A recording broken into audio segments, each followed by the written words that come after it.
హైదరాబాద్ లో వైఎస్ఆర్ కాంగ్రెస్ పార్టీ కార్యాలయంలో ఆ పార్టీ అధికార ప్రతినిధి గట్టు రామచంద్రరావు మీడియాతో మాట్లాడుతున్నారు. లైవ్ చూద్దాం.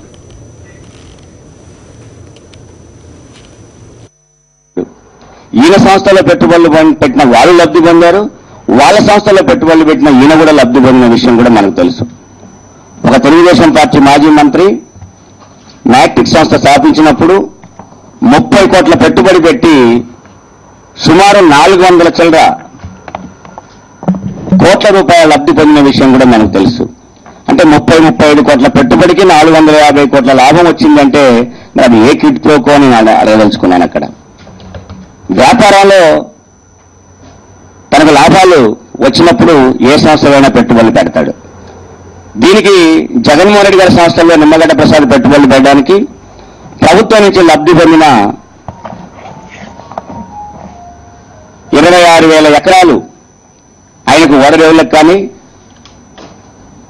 ఇతర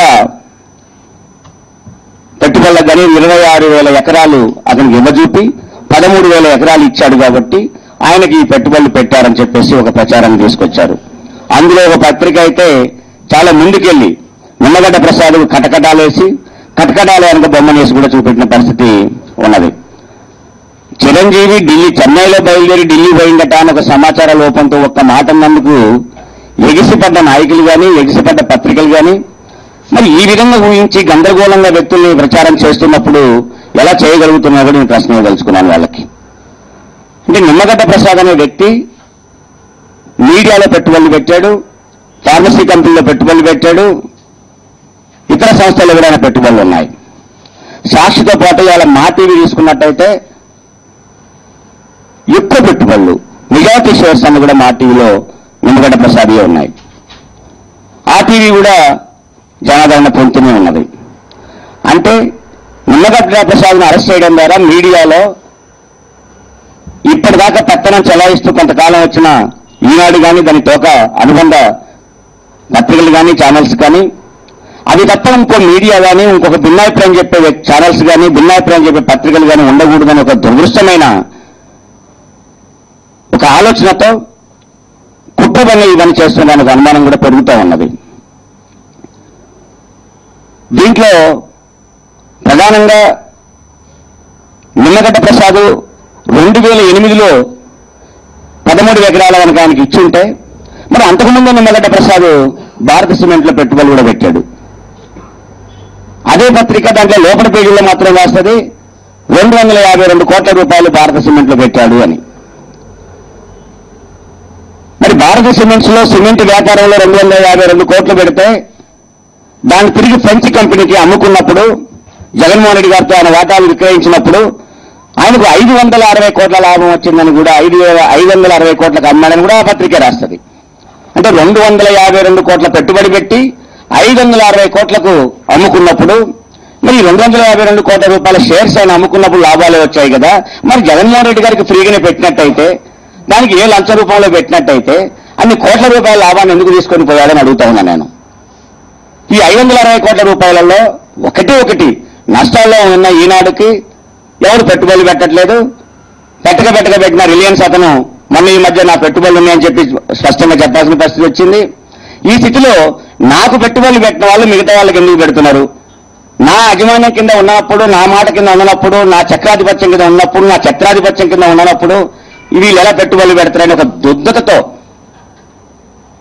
అధికార పార్టీ ప్రతిపక్ష పార్టీ చేతిలో ఉందని ఒక మీడియా అధిపతి చేస్తున్న పెద్ద కుళ్ళు కుతంత్రం తప్ప ఇది మరొకటి కాదు. ఈరోజు అదే పద్ధతిలో భారత సిమెంట్స్ అమ్మిన తర్వాత ఆయనకు వచ్చిన లాభాలని జగతి పబ్లికేషన్లో పెట్టుబడులు పెట్టిన పరిస్థితి ఉన్నది. జగతి పబ్లికేషన్లో ఆయన పెట్టుబడులు పెట్టి 11% వాటా తీసుకున్న తర్వాత ఈ జగతి పబ్లికేషన్లో ఆయన వాటాకు వాటాదారుడిగా ఆయన లబ్ధి పొందుతాడే తప్ప దానికి వాటాదారుడిగా ఆయన యజమాని తప్ప ఆ వాటాలకు ఆయన యజమాని తప్ప రేపు భవిష్యత్తులో ఆ వాటాలకు పెరుగుదల వస్తే ఆయనకు లబ్ధి పొందుతాడు తప్ప అది ఫ్రీగా వచ్చింది కాదు.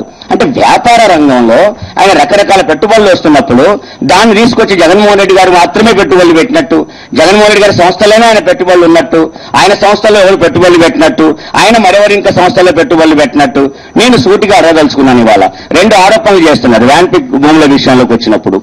ఒకటి, తక్కువ ధరకు అమ్మారు అని. 2, ఆ భూములో ఆ కేటాయింపులో లబ్ధి పొందడం కోసం ఇచ్చారు అని. నేను అడుగుతున్నాను, వ్యాంపిక్ భూములన్నీ కూడా వాడిన నిమ్మగడ్డ ప్రసాద్ సొంతంగా కొనుక్కున్న భూములని మీకు తెలుసా అని అడుగుతున్నాను నేను. అందులో సముద్రపు ఒడ్డున ఓడరేవు కడుతున్నప్పుడు ప్రభుత్వం సముద్రపు ఒడ్డున ప్రైవేటు భూములు ఉండవు. సముద్రపు ఒడ్డున ప్రభుత్వం భూములు కేటాయించాల్సి వచ్చినప్పుడు ఆ కేటాయించిన కొద్ది భూములైనా మరి ఓడరేవుకి ఇవ్వాల్సి వచ్చినప్పుడు సముద్రపు ఒడ్డున లేకపోతే గోల్కొండ పక్కనో, హైటెక్ సిటీ పక్కనో, మాదాపూర్ పక్కనో, లేకపోతే ల్యాండ్కోక్ భూముల పక్కనో ఎక్కడ కేటాయించారు కదా. ఓడరేవులు ఇక్కడ బెటర్ కదా. మరి ఈ మాత్రం ఇంకితగానో ఆ పత్రికలు లేదా, పత్రికని మోసే నాయకులకు లేదని అర్థం కావడం లేదు నాకు. అది ఓడరేవు పెట్టదలుచుకున్నప్పుడు అక్కడే పెట్టాలి. పోనీ ఓడరేవులు పెట్టడానికే భూములు కేటాయించడం తప్పైనట్లయితే మరి కాకినాడ ఫోర్ట్ సంగతి ఏంటి? గంగవరం పోర్టుని ప్రైవేట్ పరం చేసినప్పుడు పరిస్థితి ఏంటి? కాకినాడ పోర్టుని ఒక మలేసియా ప్రధాని కొడుకుతోని ఒక ప్రైవేటు ఒప్పందంతో, ప్రైవేటుకు భాగస్వామ్యంతో చంద్రబాబు నాయుడు గారు దానికి భూములు కేటాయించినప్పుడు దాన్ని ఎందుకు ఈ ప్రభుత్వం క్వశ్చన్ చేయదు? లేదు, ఇంకొక మాట అడుగుతున్నాను. 26,000 ఎకరాలలో 13 ఎకరాలు రాజశేఖర రెడ్డి గారు ఇచ్చిపోతే మిగతా ఎకరాలను మీరు ఇవ్వకుండా ఆపుతారా? లేదు, ఈ 13,000 ఎకరాలను రద్దు చేస్తారా? ఈ ఒప్పందాన్ని రద్దు చేస్తారా? ఈ ప్రశ్నలకు జవాబు చెప్పాలి ఈ ప్రభుత్వం. ఇదే చెప్పకుండా ఆయన 13,000 ఎకరాలు ఇచ్చారు. అది పారిశ్రామిక విధానంలో, ఆ ప్రభుత్వ విధానంలో భాగం అవుతుంది. అది అంటే చంద్రబాబు నాయుడు చేస్తున్న విధానంలో భాగం, కిరణ్ కుమార్ రెడ్డి చేస్తున్న విధానంలో భాగం. కానీ రాజశేఖర రెడ్డి గారు చేస్తే మాత్రం అది కిడ్ ప్రోకో. దీని అర్థం ఏంటి అసలు? రాజశేఖర రెడ్డి గారు ఆయన పారిశ్రామిక విధానమే కాదు, ఆయన వ్యవసాయం మీద పెట్టిన విధానమే కాదు, ఆయన సంక్షేమ పథకాలు ప్రతి ఒక్కరు కూడా ప్రజల ఆమోదం పొందింది కాబట్టి ఆయన తిరిగి అధికారంలోకి రాగలిగాడు ఆయన. ఇవాళ మీరు కూడా అసలు విషయాలన్నీ పక్కకు పెట్టి ఉప ఎన్నికల్లో మాట్లాడాల్సిన పక్కకు పెట్టేసి ఏరువాక ఇంకొక నెలలో స్టార్ట్ అవుతా ఉంది. రైతాంగానికి ఎరువులు కావాలి. రైతాంగానికి ఇవాళ ఎరువులు 800% రేట్లు పెరిగి ఉన్నాయి ఒక పక్కన. 2 రైతాంగానికి విత్తనాలు కావాలి. సరిపడిన విత్తనాలు, నాణ్యత విత్తనాలు దొరకడం లేదు, కావలసిన విత్తనాలు దొరకని పరిస్థితులలో ఉంది. ఏ విత్తనాలు ఎన్ని కావాలని కానీ, ఎన్ని ఎరువులు మనకి రాష్ట్రానికి ఉపయోగపడుతుందని కానీ, సాగు ఎంత పెరిగింది, ఆ సాగుకు మనం ఎన్ని విత్తనాలు వేయాలని కానీ, ఏ జిల్లాలో ఏ ఎరువుల్ని మనం పంపిణీ చేయాలని, టోటల్ గా ఏ రకమైన ఎరువులు ఎంత కావాలని కనీసం వ్యవసాయ రంగ నిపుణులతో కూడా సమావేశం పెట్టుకునే స్థితిలో, దౌర్భాగ్య స్థితిలో రాష్ట్రం ఉంటే ఒక పక్క రైతుల్ని దెబ్బతీయడం, ఒక పక్క పరిశ్రమలు దెబ్బతీయడం, మరి దాని ద్వారా నిరుద్యోగం పెరిగే అవకాశం లేదా అని అడుగుతా ఉన్నాను. ఒక నిరుద్యోగం పెరుగుద్ది అనే భయం చొప్పున విద్యని కోతలు పెట్టే ప్రయత్నం చేస్తా ఉన్నారు. ఇవాళ తెలుసు మేము ఫీజు రియంబర్స్మెంట్ విధానంలో కొత్త విధానం. చంద్రబాబు నాయుడు గారిని ఆదర్శంగా తీసుకొని పరిపాలన చేస్తున్న కిరణ్ కుమార్ రెడ్డి గారు ఆ రోజు చంద్రబాబు నాయుడు కాలంలో ఒక ఉన్నత విద్య చదవాలంటే 5,000 10,000 స్కాలర్షిప్లు పెట్టి మీ కర్మ అని చెప్తే పేదవాడో మారుమూలలో ఉన్న గ్రామీణ వ్యక్తిలో చదువుకోలేక అసలు సీటే రాకపోతే ఎరువు ఫీజు స్కాలర్షిప్ ఇచ్చేది లేదు, స్కాలర్షిప్ ద్వారా ఉన్న చదువులు వచ్చేది లేదు. కానీ ఈ రోజు కూడా మళ్ళీ 5,000 10,000 మిగతా భాగస్వామ్యంతో విద్యార్థితో పెట్టించి ఒక స్కాలర్షిప్ లాగా పెట్టేసి ఆ చదువును కూడా తగ్గించి ఉన్నత చదువులకు పేదవాళ్ళను దూరం చేసే కార్యక్రమం మొదలుపెట్టిన కిరణ్ కుమార్ రెడ్డి గారు దీంట్లో విద్యావంతులను తగ్గించి నిరుద్యోగానికి మాకు ఉద్యోగం ఇవ్వండి అని యువత అడగని స్థితికి నడుతున్నామంటే దీనికి అర్థం ఏందని అడుగుతా ఉన్నా నేను. అది బాగా పక్కకు పెట్టి పెట్టలదనలాగా నేను అది చేస్తున్నా ఇది చేస్తానని చెప్పేసి పారిశ్రామిక అధిపతులతో ఒక సమ్మేళనం అని పెట్టి 6,50,000 కోట్ల రూపాయలు పెట్టుబడులుగా వస్తున్నాయని 1,45,000 కోట్ల మన బడ్జెట్ ఉంటుందట. 6,45,000 కోట్ల రూపాయలు పెట్టుబడులు వస్తా ఉన్నాయట. ఈ పెట్టుబడులు వస్తాయని చెప్పి ఈ రోజు 650 రూపాయలు పెట్టుబడి పెట్టి రాష్ట్రంలో చూపెట్టని అడుగుతున్నాను నేను. 6,50,000 కోట్లు కాదు, 650 రూపాయలు పెట్టుబడి పెడతాను పలానా వస్తుందని చెప్పమంటాను నేను. దేశాన్ని రాష్ట్రాన్ని భ్రష్టు పట్టడం, అట్లాగే దేశ ఆర్థిక విధానం మీదనే ఒక భ్రష్టు పట్టే విధానాలు తీసుకొచ్చే ప్రయత్నం చేస్తా ఉన్నారు. ఇది పారిశ్రామిక అధిపతుల్ని భయపెట్టడం ద్వారా ఈ రాష్ట్రానికి మరింత కీడు చెప్పే ప్రయత్నం చేస్తున్నారు తప్ప మరొకటి కాదు. జగన్ గారిని ఎదుర్కోలేక, ఒక వ్యక్తిని ఎదుర్కోలేక, ఒక రాజకీయ పార్టీని ఎదుర్కోలేక ఈ పార్టీలు ఆడుతున్న జమ్మికు ఒక భయపెట్టాలనే కుట్రతో చేస్తున్న పనులు తప్ప మరొకటి కాదు అనేది వైఎస్ఆర్ కాంగ్రెస్ పార్టీ చెప్తా ఉన్నది.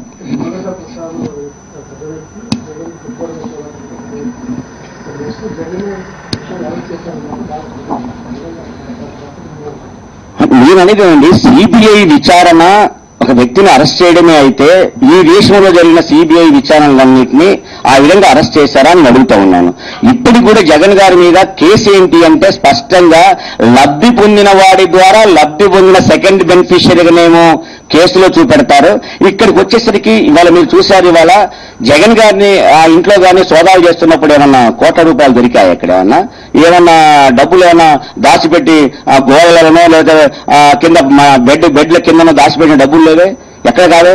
ఇవాళ 20,000 రూపాయలు దాడితే ప్రతి ఒక్కటి చెక్ ట్రాన్సాక్షన్ ఉండాలనే రిజర్వ్ బ్యాంక్ కండిషన్స్ ని ప్రతి ఒక్కటి అమలు చేసిన జగన్ సంస్థలు ఎక్కడో చెన్నైలో 30,60,00,000 ఇక జరుగుతున్న పరిణామాలు చూస్తుంటే అధికార పక్షం ప్రతిపక్షం అనుబంధ మీడియా చెప్పుచేతలు నడుస్తున్నట్లు భావిస్తున్నట్టుగా గట్టు రామచంద్రరావు అన్నారు.